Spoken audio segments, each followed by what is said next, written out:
서울광역방송센터입니다. 이스라엘이 하마스가 지배하고 있는 가자 지구에 한 병원을 공습해 최소 500여 명이 숨졌다고 영국 BBC 등 외신들이 보도했습니다. 팔레스타인 자치정부는 대학살이라고 비난했고 하마스는 명백한 전쟁 범죄라고 목소리를 높였습니다. 이스라엘은 사실관계를 확인 중이라는 모호한 입장을 내놨습니다. 여의도 초대석 하마스와 이스라엘 전쟁의 원인과 배경, 향후 전망 등 짚어보겠습니다. 국제문제 전문가 임상훈 인문결 연구소 소장 스튜디오에 나와 있습니다. 소장님 어서 오십시오. 안녕하십니까. 일단 하마스 이스라엘 전쟁, 하마스 대규모 기습 포격으로 시작이 됐는데 그동안 경과 좀 간략히 정리를 해주시죠. 네, 지금 일주일이 좀 넘어가고 있죠. 네. 7일부터 시작이 돼서 전례 없던 그 하마스가 이제 이스라엘을 향해서 네. 가자 지구가 원래는 이제 철책으로 대부분 네. 이렇게 막혀 있는데 그걸 뚫고 넘어오면서 이제 기습 공격을 했죠. 그래서 이스라엘의 민간인들 피해가 많이 입었고 역시 반대에 이스라엘이 하마스를 그러니까 가자 지구를 공격을 하면서 네. 역시 가자 지구에 있는 그 팔레스타인인들 민간인들 피해 역시 계속 발생을 하고 있고 네. 그래서 양측의 그 피해 규모를 지금까지 보면은 네. 정확한 규모는 물론 아닙니다. 그런데 이제 적어도 그 3천에서 4천까지는 지금 사망자가 발생하고 있는 것으로 좀 보여지고 있거든요. 앞으로 이 사망자 수가 네. 당연히 더 증가를 할 수밖에 없는 안타까운 현실이고 네. 지금 좀 전에 말씀하신 것처럼 민간인 시설을 향한 그 양측의 공격이 계속 이어지고 있는 아주 그 안타까운 상황입니다. 하마스 그러는데 이게 뭐 어떤 조직이라고 해야 되나요? 이게 네. 뭐 어떤 건가요? 무장 조직인데요. 네. 처음 조직된 것은 1987년도 그 정도입니다. 이제 그때 그 팔레스타인 해방 기구라고 하는 그런 PLO라고 부르지 네. 않습니까? 거기도 무장 단체였죠. 음. 그러다가 정식 그 외교 무대로 올라왔는데 네. 그러면서 정식 정당도 이제 만들었습니다. 파타라고 해서. 네. 그래서 이제 팔레스타인 자치 정부를 세웠는데 어떻게 보면은 외교 노선 네. 온건파라고 할 수가 있는 것이죠.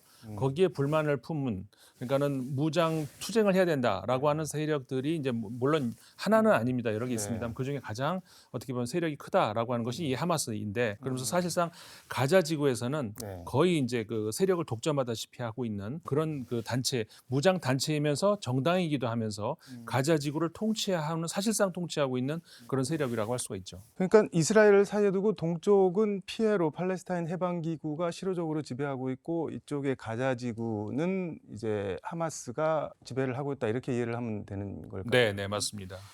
근데 하마스가 뭐 무장 조직이라고 하더라도 이스라엘이랑은 전투력 같은 뭐 이런 게 수준 차이가 좀 있지 않을까요? 그렇죠. 이제 전투력은 사실상 네. 굉장히 차이가 많이 있고요. 물론 이제 굳이 비교를 하자면 네.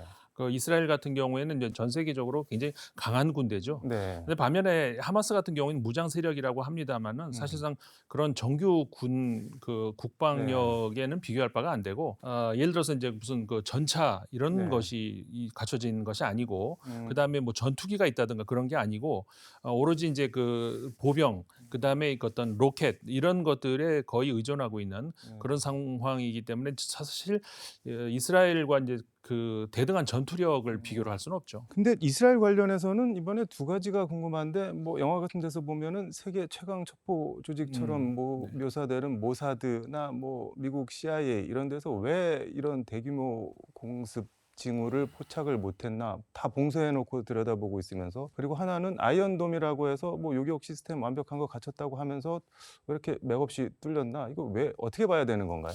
그러니까 이제 이스라엘이 최근 몇 년 동안에 이 베냐민 네타냐후 총리가 이제 그 주축이 되고 있는 리쿠드 당, 음.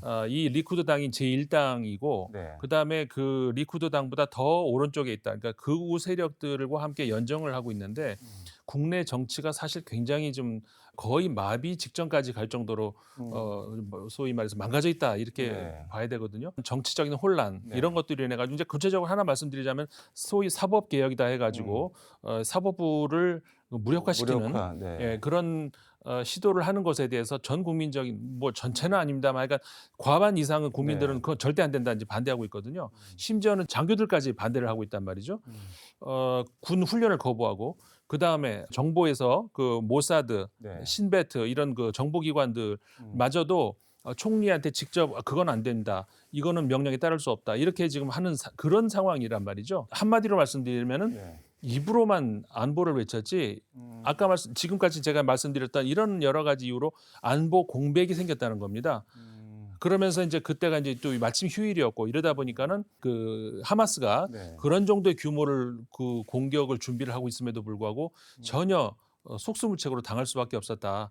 결국 국내 정치가 네. 결국은 그런 외교 안보 문제까지 결국 잡아먹게 되는 그런 상황이 온 거죠. 근데 하마스 관련해서는 사실 이게 제일 궁금한데 공습을 하면은 공격이 성공하면 할수록 이스라엘에서 이른바 피해 보복을 할 그렇죠. 텐데 네. 지금 이 시점에서 왜 이런 대규모 공격을 한 건가요, 하마스는? 사실 합리적인 판단으로 보면은 네. 하면 안 되는 상황이죠. 그러니까 무슨 도덕적인 문제가 아니라 네. 합리적으로 전략적으로 판단하더라도 지금 해서 얻을 수 있는 게 사실은 없거든요. 결국은 팔레스타인 입장에서는 마지막 하나 남은 것은 국제적인 관심을 끌 수 있는 거 이거밖에 없다.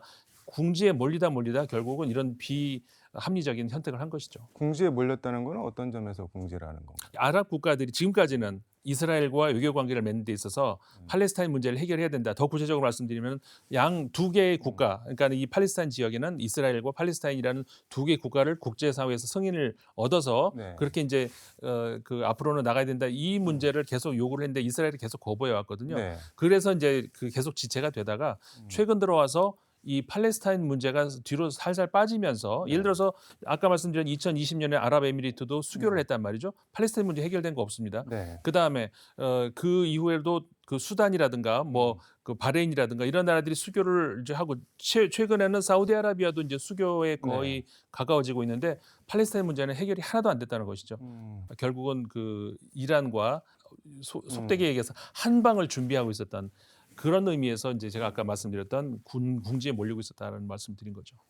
이게 그러니까 약간 정리를 하자면은 이스라엘이랑 사우디랑 수교를 맺는 등 약간 이렇게 뭐랄까 관계가 뭐 정상화를 위해서 개선되는 조짐이 보이는데 그거를 관계가 개선되는 건 좋은데 그러려면 전제 조건이 팔레스타인을 국가로 인정을 해줘야 되는데 그거는 쏙 빠지고 순위파 국가들만 이렇게 관계가 좋아지니까는 이거는 우리가 좀 막아야겠다 싶어서 하마스가 극단적인 선택을 했다. 뭐 그렇게 이해를 그렇죠. 하면 팔레스타인 입장에서는 네. 지금까지 전례를 봤을 때 사우디아라비아도 결국 자기를 버릴 것이다라고 해석을 했다는 것이죠. 근데 아무리 그래도 이렇게 이스라엘을 습격하면은 엄청 당할 거다라는 건 뻔히 아는데 어떻게 이런 결정을 할 수가 있나요? 그런데? 근데 그 점에 있어서는 그러니까 아까 제가 말씀드린 것처럼 비합리적인 선택이라고 할 수밖에 없는데 네. 다만 그러면 그렇게 해서 얻은 게 뭐냐 음. 이렇게 봤을 때 우리가 이제 그 하마스라고 하는 정치 세력이라고 할 수가 있죠. 무장 단체인데 이들의 궁극적인 어떤 목표가 무엇이냐를 봤을 때 네. 과연 이들이 정말 가자 지구에서 비참한 생활하고 있는 민중들의 삶 이걸 개선하고 이들을 해방하고 이게 목표였을까요? 저는 그렇게 보이지는 않거든요. 그 조금 전에 초반에 말씀드렸던 것처럼 이 서한 지구에 자리를 잡고 있는 이 팔레스타인 자치기구 정부 네. 파타 당 거기가 라이벌 관계라는 것이죠. 하마스의 목적은 네. 결국은 이 서한 지구까지 파타 당을 몰아내고 자신들이 장악을 하고 싶어하는 것이고요. 이스라엘 현 정부도 마찬가지. 그 협상을 원하는 세력들이 나오면은 자신들의 입지가 줄어듭니다. 네. 어떻게 보면 역설적인데 하마스와 같은 그런 극단 세력이 계속 기승을 부릴 때 네. 국민들은 계속해서 자신들을 선택을 할 것이다라는 것이 리쿠드 당을 비롯해서 이스라엘의 현 정부 네. 그리고 연정의 어떤 생각이거든요. 그렇기 때문에 결국은 그 정치적인 그런 어떤 전략적인 판단을 한다면은 네. 어떻게 보면 하마스 입장에서는 지금 이때 공격을 한다면은 결국은 이 팔레스타인 지역도 그렇고 이스라엘 지역도 그렇고 극단 세력이 계속해서 정권을 유지할 수 있다는 그런 판단, 국제 정치의 실패라고 할 수가 있는 것이죠. 그러니까 이스라엘 네타냐후도 그렇고 하마스도 그렇고 극우적 극단적인 성격인데 서로 정치적 입지를 확보하려고 일종의 적대적 공존을 하고 있다. 그렇습니다. 그런 건가요? 근데 그렇더라도 이해가 안 되는 게 모두에 잠깐 얘기를 했는데 이스라엘 같은 경우는 뭐 병원에도 폭격을 하고 무슨 학교, 유엔 시설 이런 거는 뭐 전쟁이 나더라도 폭격을 하면 안 되는 거 아닌가요? 그렇습니다. 그러니까 사실 이것도 역시 네. 설명이 안 되는 겁니다. 사실 왜 따지고 그러는 보면은 건가요? 그들의 주장은 네. 이스라엘의 주장은 이 병원이라든가 학교라든가 그런 지역에 네. 하마스가 일부러 그걸 노리고 그쪽으로 많은 장비나 자신들의 어떤 그 근 주거지를 그쪽에 아, 삼고 있다는 것이죠. 그렇기 때문에 그쪽을 공격할 수밖에 없다. 이게 이스라엘의 주장이거든요. 네. 그리고 병원, 학교를 공격하는 것이 이번이 처음은 아닙니다. 네. 지금까지 이스라엘이 계속 그렇게 해왔고요. 그럴 때마다 이제 그런 그 변명을 해왔는데 그건 말이 안 되죠. 어쨌든 간에 뭐 이게 이 네. 인륜적으로 차원에서 말이 됩니까? 어쨌든 간에 이스라엘 입장은 그런 것이고 네. 하마스 입장에서도 뭐 잘한 건 없죠. 그 제가 이제 한쪽으로 몰아서 네. 말씀드리기는 어렵지만은 어쨌든 간에 그런 그 사실관계만 말씀을 드리자면은 그런 그 민간인 밀집 지역, 네. 그다음 병원 이런 데다가 이제 폭격을 가하는 이유는 이스라엘에서는 그렇게 이제 얘기를 하고 있다는 것이죠. 근데 뭐 하마스랑 이스라엘이랑 둘이 치고받는 거는 뭐 그렇다고 하더라도 더 하나 이해가 안 되는 게 이제 언론사, 국제 언론사 취재진한테도 일종의 뭐 조준 사격을 가하고 이번에도 로이터 통신 등 기자들 뭐 많이 죽거나 다쳤고 네. 그전에는 뭐 BBC한테도 총을 쏘고 막 그랬었는데 이게 일종의 어떻게 보면 금도 같은 게 있는데 이스라엘은 왜 이런 거 별로 신경을 안 쓰는 것 같은데 이거 어떻게 봐야 되나요, 이런 거? 말씀은 하신 것처럼 네. 금도 어느 정도의 선이 있는데 그걸 넘어버린 그런 면이 있는데 네. 사실 지금까지 그 이스라엘이 음. 그 반인륜적인 어떤 그 행위를 한 것은 네. 그 언론인 기자를 상대로 한 것뿐만이 아니라 너무나 많이 있는 것이죠. 네. 이번만이 처음은 아니고 어쨌든 간에 이런 것이 드러난 이유는 기자를 향했기 때문에 이게 보도가 되는 것이지 기자 아니고 다른 어떤 그 민간인을 향하는 공격도 굉장히 많았거든요. 네. 물론 하마스도 마찬가지고요. 근데 그런 것들은 이제 보도가 안 되고 있는 것이죠. 그러니까는 우리가 이제 못 보고 있는 그런 것들, 이런 것들 어떻게 보면 방치된 채로 지금까지 끌고 온 어떻게 보면은 국제 사회의 네. 어떤 공동 책임이다 이렇게 봐야 되는 겁니다. 이게 뭐 표현이 그렇긴 하지만 하마스, 이스라엘 뭐 손익계산서 지금까지 어떻게 될까요, 그러면은? 사실 뭐 물론 그 정치적인 정파적인 색깔에 따라 다르지만은 현재의 이스라엘 그 정부 네. 이대로는 안 된다 이런 비판들이 나오고 있거든요.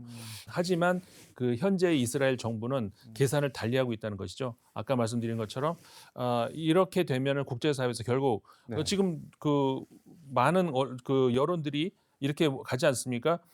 이 역시 그 하마스는 척결돼야 되고 팔레스타인들은 악이고 그 죄를 범한 세력이고 결국 그렇게 되면은 자신들한테 유리하다 이렇게 생각을 하는 것이고요. 이게 정치적으로 유리하다라고 판단을 하고 있다는 것이고요. 네. 하마스 입장에서도 아까 말씀드린 것처럼 그렇게 이 자신들의 목소리를 내려고 했습니다마는 아무도 듣지를 않았다는 것이죠. 이런 극단적인 마치 그래서 이번 사태를 과거 우리 9.11 네. 테러 그때랑 비교를 하는 그런 극단적인 네. 그 악행을 했을 때 국제사회가 깜짝 놀라서 쳐다본다는 얘기죠. 그런 차원에서 분명히 이들이 원하는 바를 얻었다고 볼 수는 있는 것이죠. 하지만 우리는 그거를 용납을 해서는 안 된다는 것이죠. 근데 지금 가자 지구로 이스라엘 군이 뭐 들어간다 뭐 이런 얘기가 나오는데 이게 뭐 이스라엘 입장에서 보면은 진격이고 하마스 입장에서 보면 침공인데 이게 네. 현실화할까요? 어떻게 될까요? 그 문제는 사실 굉장히 어려운 문제라고 볼 수가 있는데요. 물론 아무도 알 수는 없습니다. 그 전개가 어떻게 될지는 알 수가 없습니다만은 네. 이 가자 지구라는 곳이 이게 면적이 우리나라로 치면 뭐 세종시 정도 그거보다 좀 더 크는 정도거든요. 근데 그 안에 인구는 200만이 훨씬 넘습니다. 그러니까는 이 인구 밀도로 따지면은 전 세계 예를 들어서 홍콩이라든가 마카오 이런 거의 거기에 거기는 비할 근데 수 왜 이렇게 사람들이 많이 모이게 됐나요? 그러니까 원래 팔레스타인인들이 그 네. 좁은 곳으로 몰리니까 그렇게 모이게 된 것이죠. 아, 그러니까 왜냐하면 그 좁은 지역으로 모든 팔레스타인인들을 그쪽으로 다 몰았지 않습니까? 물론 서안 지구. 이스라엘이요? 예. 어, 그러니까 그 가자 지구에서 그 정도로 이제 사람들이 그 좁은 지역에서 이렇게 몰려 있는 그런 상황인데 과연 그 지역으로 이스라엘 군이 들어갈 수 있을까요? 이거는 국제적으로도 이제 그 이스라엘이 그거는 금도를 넘는 것이다라고 하는 그런 시선이 굉장히 강하기 때문에 그런 문제가 있고 네. 그리고 미국 입장에서도 지금 항공모함 두 대가 이제 전단이 두 대가 와 있지 않습니까? 네. 그것이 미국이 공격하겠다는 게 아니라 이제 그 음. 양쪽을 그러니까 한마디로 말해서 이란도 지금 거기 가자 지구로 이스라엘군이 들어가면 우리는 참전한다라고 하지 않습니까? 네. 이란 자제시키고 이스라엘 자제시키기 위해서 그리고 바이든 대통령이 직접 날아가지 않았습니까? 네. 이스라엘 이제 네타냐후 총리를 만날 건데 그런 문제 그러니까는 그 국제적인 그 압력 이런 것 때문에도 그렇고 네. 그다음에 현실적으로도 그 좁은 지역으로 과연 들어갔을 때 성공을 할 수 있을까? 만약에 실패한다면은 그 국제적인 어떤 그 비난과 함께 그 모든 그 실패의 책임을 다 뒤집어 써야 되는데 쉽지 않습니다. 그 안에서 과연 민간인 피해를 발생할 수밖에 없는 것이고 민간인 피해가 거기서 얼마나 하마스를 그들 목표대로 척결을 하는 데 있어서 그 목표치만큼 갈 수 있을지 사실 저는 개인적으로는 조금 회의적으로 봅니다만은 네. 뭐 좀 더 지켜봐야 되는데 어쨌든 이스라엘 입장에서는 쉽지 않은 결정입니다. 그러니까 항공모함 전단을 미국이 보내놓은 게 양쪽을 다 이란이랑 이스라엘을 다 이렇게 좀 눌러놓으려고 예. 보냈다는 그런 말씀인 거네요. 예, 그렇죠. 근데 이게 계속 뭐 이렇게 뭐 소강 상태로 갈 수도 없고 그렇다고 전면전으로 갈 수도 없고 이게 뭐 어떻게 그러면은 정리를 해야 되는 건가요?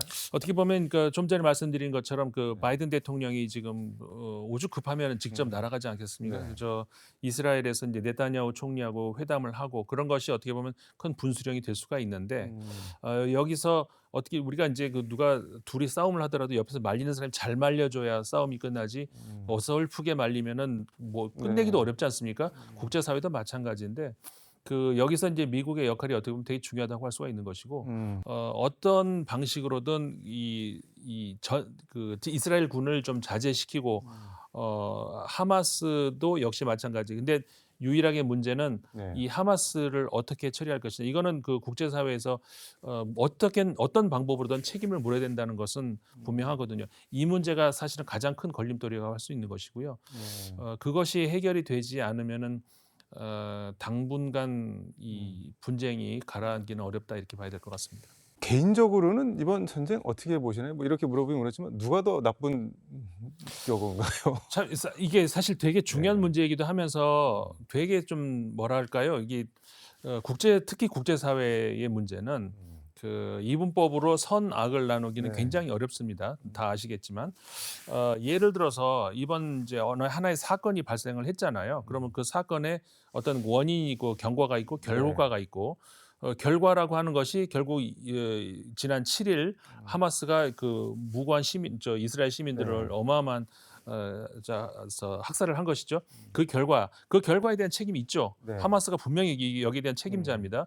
국제사회에서 어떤 방식으로든 응징을 해야 되고 책임을 물어야 되는 것이죠. 네. 그런데 그 결과만 우리가 봤을 때 이게 그 해결이 가능할까요? 그 원인 제공자 이런 그다음에 경과 이런 것들을 같이 봐야 되는데 네. 그 원인 제공자 원인 이 차원에서 보면 이스라엘이 책임을 피해가기가 어렵다는 것이죠.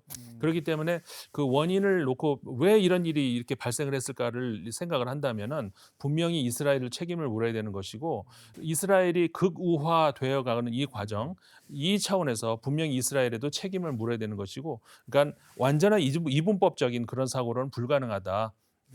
양쪽에 모든 책임이 다 있다. 물론 경중이 다르지만은 그 어떻게 보면 어느 쪽이 무겁다 어느 쪽이 가볍다 이런 차원보다는 그 원인에 대한 책임과 결과에 대한 책임 이거는 우리가 나눠서 갈라서 생각을 해야 된다. 저는 이렇게 생각합니다. 이게 뭐 메비우스의 띠처럼 악순환이 계속 되풀이되는 맞습니다. 것 같은데 그것도 또 손뼉도 마주쳐야지 또 소리가 나고 뭐딱 그런 것 같은데 혹시 뭐 더 하시고 싶은 말씀 있으면 마무리 말씀 듣도록 하겠습니다. 사실 그 말씀하신 것처럼 네. 돌고 네. 저 사람이 때리니까 나도 때리는 거지 저 사람이 안 때렸으면 나도 안 때린다 아니겠습니까? 네. 근데 이거를 한 차원 다르게 생각을 해야 되는데 물론 인간인 이상 어렵긴 네. 어렵습니다. 제가 때리니까 내가 때린다가 아니라 나부터 안 때리겠다라고 하면은 이게 선순환이 될 수가 있거든요. 인간인 이상 참 어렵습니다. 하지만 이거는 평화를 위한 어떻게 보면은 가장 유일한 방법일 수밖에 없는 것이고요. 이게 선행되지 않으면 평화는 어디에도 오지 않습니다. 오른뺨을 맞으면 왼뺨을 내밀어라 그 성경 구절이 생각이 네, 나네요. 바로 그 땅에서 이런 비극이 나고 있잖아요. 알겠습니다. 오늘 말씀 여기까지 듣도록 하겠습니다. 고맙습니다. 고맙습니다. 지금까지 서울광역방송센터에서 임상훈 인문결 연구소 소장과 함께 전해드렸습니다.